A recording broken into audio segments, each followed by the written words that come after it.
If you're a small business owner looking to grow or expand your business, check out OnDeck Business Loans. OnDeck offers business loans online from $5,000 to $500,000, and their simple application process only takes 10 minutes. Unlike banks, they'll give you a decision quickly, and funding is as fast as one day. Get a free consultation with an OnDeck loan advisor. Visit ondeck.com/podcast. This podcast is part of the C-Suite Radio Network, turning the volume up on business. The key to sustainable leadership lies in the ability to thrive in uncertainty, ambiguity, and change. Grand Heron International brings you the Coaching Assistance Program, giving your employees on-demand coaching to manage through a challenging situation and arrive at a solution. Visit grandheroninternational.ca/podcast to learn more.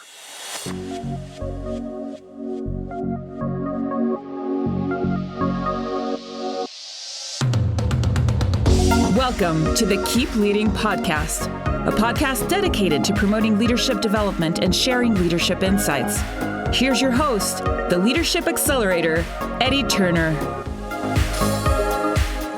Hello, everyone.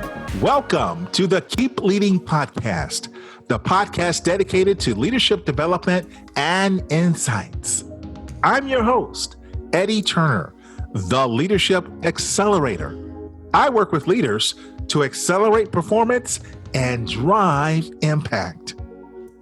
As leaders, we all like to feel like and give the appearance that we have it all together, we have it all figured out. But as quiet as it's kept, every now and then, the reality is we're really a mess on the inside. Well, how can you and I go from being a mess to a leadership success? My guest today has the answer to that question. In fact, he's written the book. My guest today is Scott Miller, author of Management Mess to Leadership Success. He's a 24-year associate of FranklinCovey and serves as the executive vice president of thought leadership. Scott hosts multiple podcasts himself, including FranklinCovey's On Leadership and Great Life, Great Career. Additionally, Scott authors a weekly leadership column for Inc.com. Scott, welcome to the Keep Leading Podcast. Eddie, it is my honor to be here. Thank you for the platform. Well, I'm just super excited to have you here. Tell us a little bit more about you. What did I miss about your incredible background? Well, you were very gracious in that. You know, I'm 51 years old. I was born and raised in Orlando, Florida. Worked for the Walt Disney Company for 4 years. After 4 years, they invited me to leave, which is a nice way that it's a nice way for Disney to say, you know, you don't fit here. And what's interesting was the FranklinCovey Company, of course, founded by the famed author, Dr. Stephen R. Covey of the 7 Habits book, which has sold 50 million copies. They recruited me, and I moved to Utah 24 years ago. And I've had this amazing journey as a leader inside a leadership development firm. And it's been tough. Honestly, I think leadership is not for everyone. And I've learned a lot about how to become a better leader of people. I have some very strong opinions on who should and who shouldn't be a leader of people. And I wrote this book, very vulnerable, very real, very relatable, called Management Mess to Leadership Success. It's done extremely well. I've written a few since then that have been Wall Street Journal bestsellers. And I'm just now out talking to people around what's been my own leadership experience and being very vulnerable about it.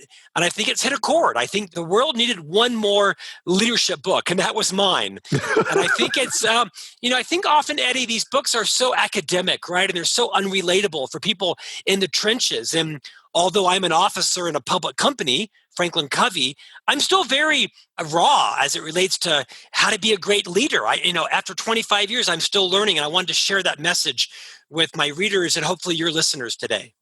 Well, we are very happy that you're here to share that message. And certainly, you work for a legendary company with a great heritage, and the leadership message that you all have put out there, both in print and audio, has reached the masses for sure.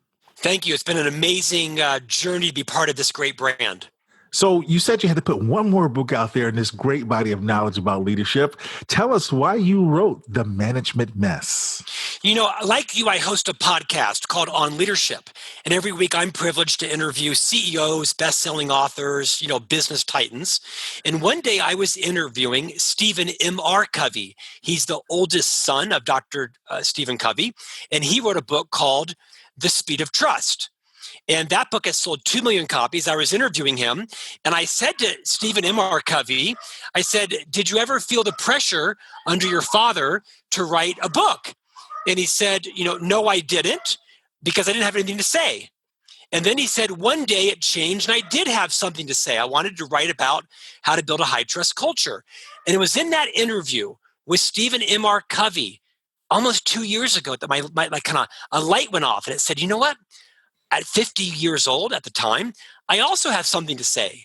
I want to share with other leaders what I have learned about how difficult leadership is. In fact, Eddie, I think most people are lured into leadership, not led. Too often we promote individual producers to become leaders of teams. Rarely does the most creative digital designer make a great creative team leader.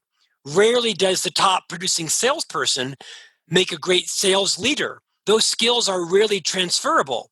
So I wanted to talk a little bit about the underbelly of leadership. It's tough. It's hard. It's unrelenting. It's sometimes unrewarding. Requires you to move outside of your comfort zone, discuss the undiscussables, right? And have high courage conversations. So I wrote this book in a very funny, relatable way because I wanted to share with people, if you are going to be a leader of people, and if you're not, no shame. I think the industry has done a bit of a disservice to say, well, if you want to fulfill your potential, you have to be a leader of people. That's bunk. Too many organizations require being a leader of teams for advancement. Not everybody should be a leader of people. But if you are, for whatever your reason is, and you should know your reason, then I wrote, there are 30 challenges. There's probably more. I condensed it to 30.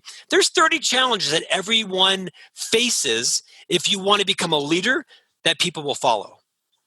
Well, that's an exhaustive list to be sure. So, yes. So I love the phrase you said that many people are lured, not led into leadership. And so as a result, they find themselves ill-equipped to exercise leadership, to your point, because they were really better as a team member or an individual contributor rather than in a leadership role.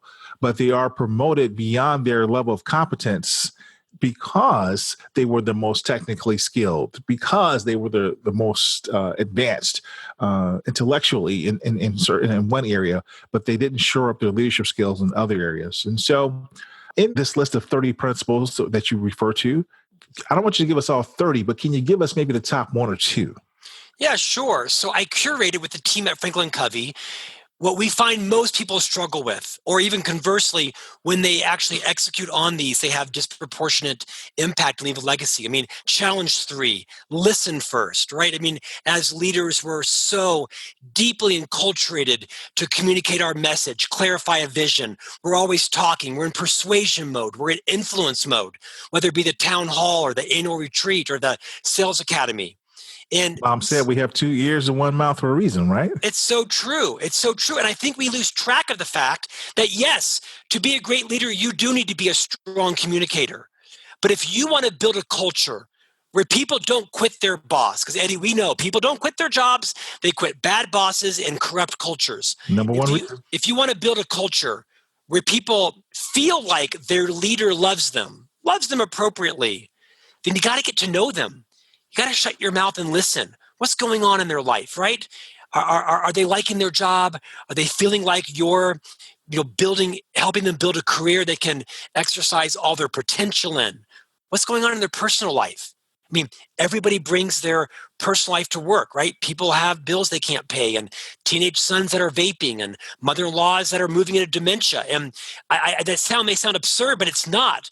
People's lives are no longer divisible, right? They're bringing their whole person to work. So one is this listening skill. I think another one is declaring your intent. Absent facts, people make stuff up. I love a quote from one of our co-founders. He said, nearly all, if not all, conflict in life comes from mismatched or unfulfilled expectations. So great leaders move outside their comfort zone and they declare their intent. They make sure that nobody is guessing what their motives are, because our motives don't always match our behaviors. Another challenge, I'll mention one more, is challenge 12, lead difficult conversations. Leaders have to be able to summon the courage to discuss the undiscussables, because as a leader, that's the greatest gift you can give your people, to call out their blind spots. Do it in a way that has a balance of both courage and consideration, not one or the other to an extreme, but to sit down and say to somebody, you know what, Eddie, I'm seeing some behaviors coming out in meetings that are really injuring your brand. And I see a great career here for you. But if you don't change some of these things, you aren't going to survive here. Meaning, I'm going to have to terminate you. So let's sit down and talk about what it looks like. But there's 27 more like that. They're very practical. They're very tangible. And they're the things that get most people fired. So I call 2, listen first and lead difficult conversations. What's the third one that I missed? Yeah, there was the middle one about declaring your intent. Declaring in a conversation, Eddie, my intent is to help you build a great career here.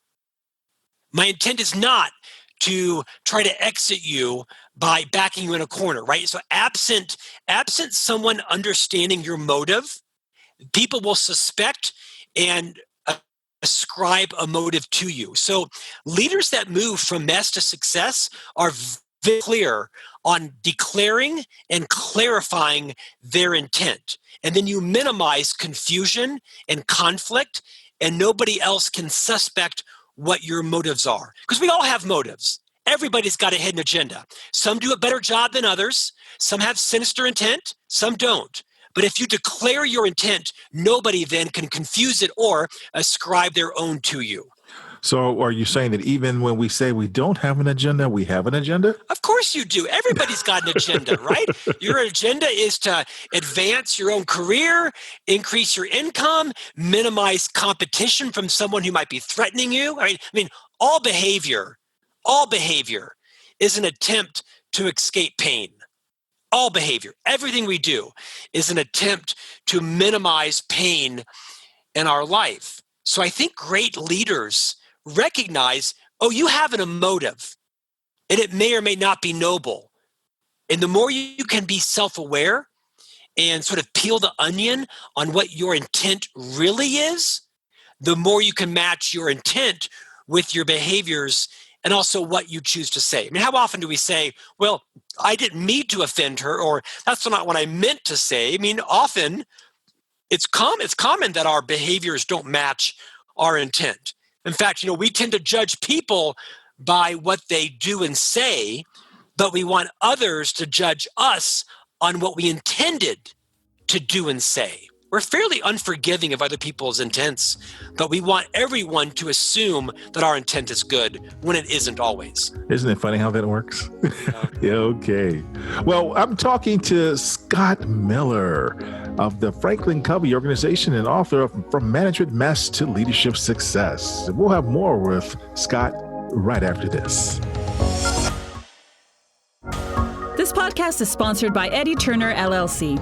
Organizations who need to accelerate the development of their leaders call Eddie Turner the Leadership Accelerator. Eddie works with leaders to accelerate performance and drive impact.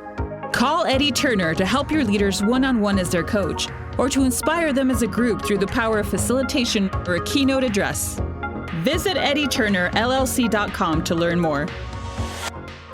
This is Patricia Fripp, the presentation skills expert, and you're listening to the Keep Leading podcast with my friend Eddie Turner. All righty, we are back. I am talking to Scott Miller, and Scott is a senior executive at the FranklinCovey organization and author of Management Mess to Leadership Success. Well, coming from a storied organization like yours, I want to get back into a couple of points from your book, but you got to tell me, as I'm sure my listeners may be wondering, what's it like to work for a storied franchise such as Franklin Covey, and any insights you've gleaned from Stephen Covey?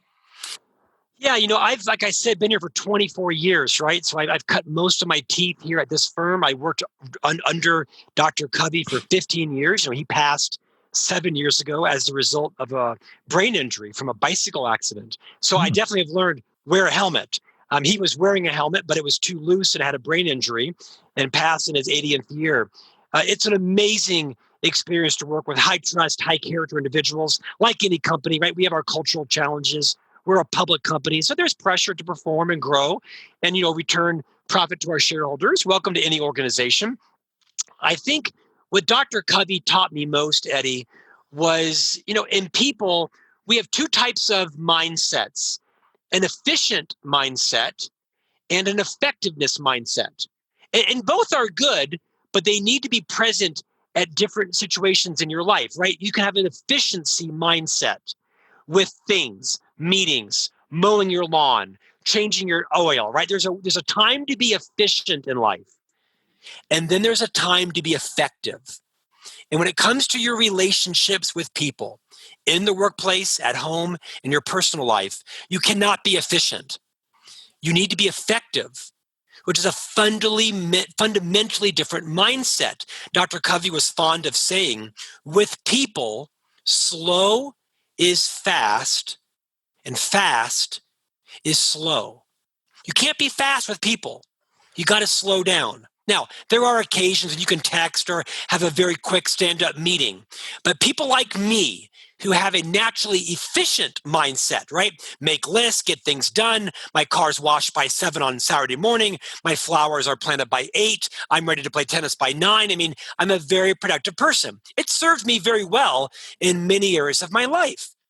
Eddie, it's also tripped me up when it comes to my wife, to my 3 young boys, to my customers, when I'm always kind of in a hurry. And so I have had to struggle with this, I think, profound insight from Dr. Covey around when to be efficiency-minded and when to be effectiveness-minded. With people, slow down. That's a powerful piece of advice. I love that. So there's a difference between being efficient and being effective. That really resonates because I am a perfectionist. And to your point, I am very orderly. I'm very methodical. I have a certain way of doing things. I'm very precise. And it works well for Eddie. But then I got married. And of course, I've also learned from other people in my life that, I can't bring that to them. And so I have to make those adjustments. And so I really like how you articulated that. Very nice. Anything else that you learned that you can share? Boy, that's great. Yeah. One other thought. Dr. Covey in his book, The 7 Habits of Highly Effective People, which is now in its 30th year and has sold 50 million copies, he popularized, not invented, but popularized this concept of paradigms, right? Otherwise known as our mindsets and our belief windows. All of us as leaders, all of us as humans, have deeply enculturated paradigms since birth. I was raised in the 70s in Central Florida, and this may be laughable, but I was raised to believe in an upper middle class family that doctors, police officers, and Catholic priests always told the truth and were always right.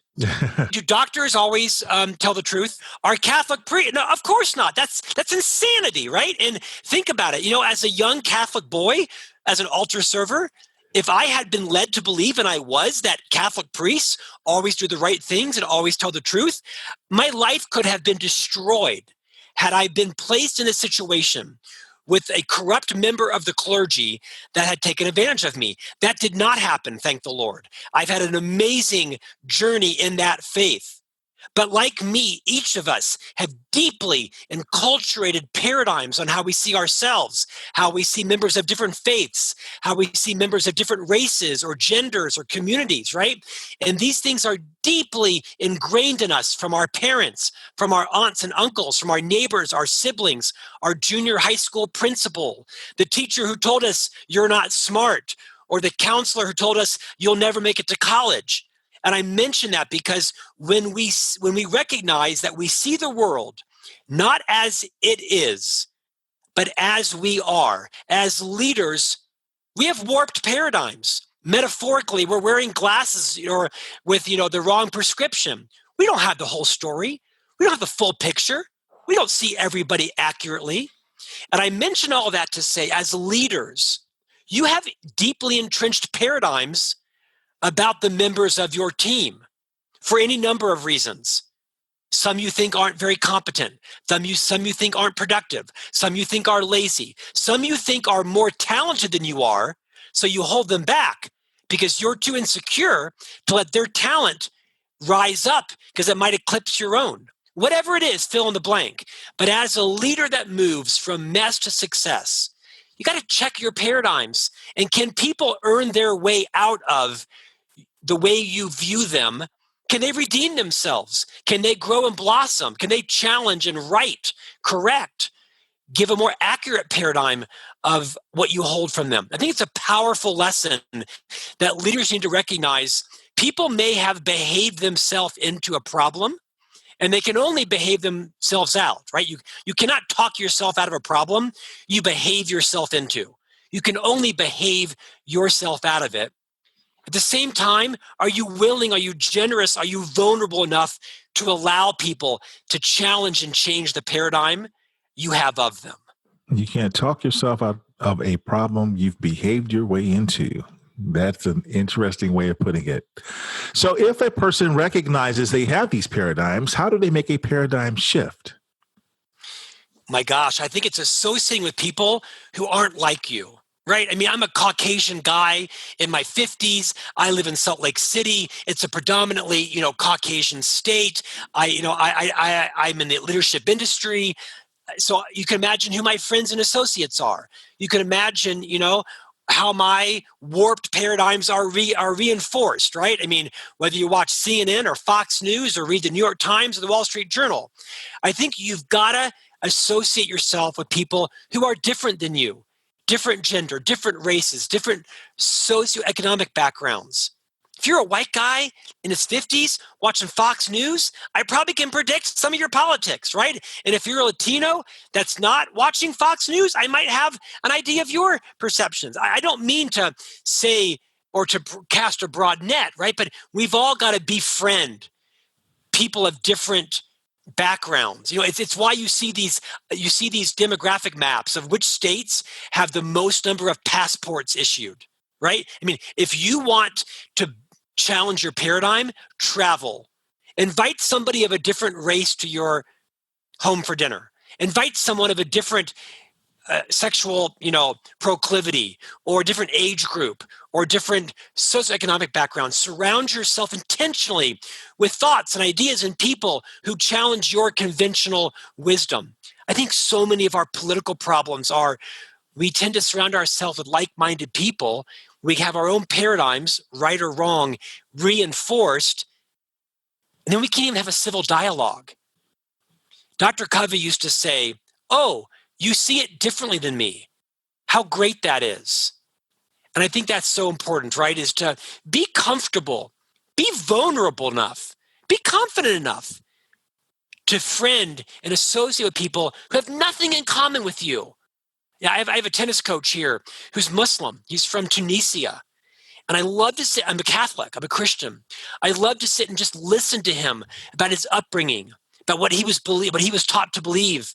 This guy never met a Christian until he moved to America and attended a university. He'd never met a Christian in his life, right? All he heard about was what he saw in the news. This guy's one of my best friends, right? I love this guy. I think that's a good way to challenge paradigms is get a passport, travel, go to dinner at a restaurant that doesn't have, food that's just from your own ethnicity or your own part of the country.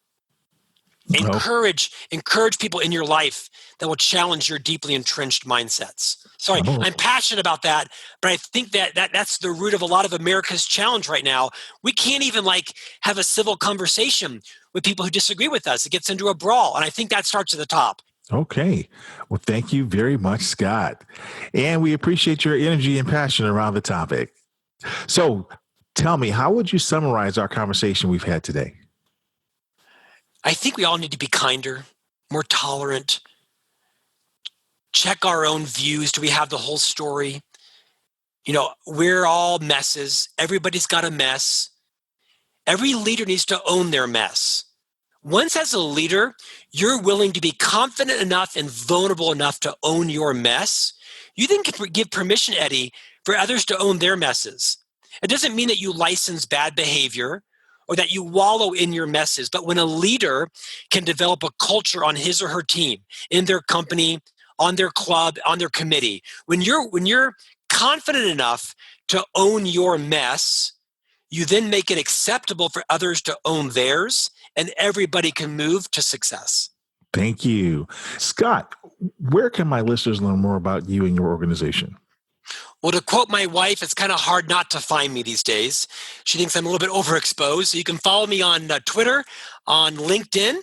You can Google Scott at FranklinCovey and find my Instagram handle. You also can visit managementmess.com. That's where you can find the book. I've also co-authored a new book called Everyone Deserves a Great Manager. That debuted at number 3 in the Wall Street Journalist a few weeks ago. And if you just visit FranklinCovey.com, you can also find me there. Fantastic. Well, Scott, thank you again. I'll make sure I put this in the show notes for everybody. And I appreciate you for being a guest on the Keep Leading podcast. My honor. Thank you, Eddie. And thank you. That concludes this episode, everyone. I'm Eddie Turner, the Leadership Accelerator, reminding you that leadership is not about our title or our position. Leadership is an activity.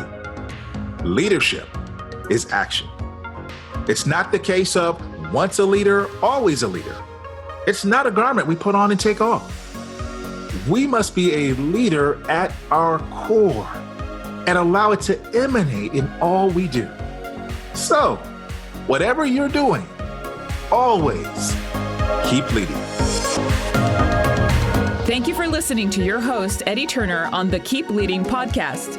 Please remember to subscribe to the Keep Leading podcast on iTunes or wherever you listen. For more information about Eddie Turner's work, please visit eddieturnerllc.com. Thank you for listening to C-Suite Radio, turning the volume up on business.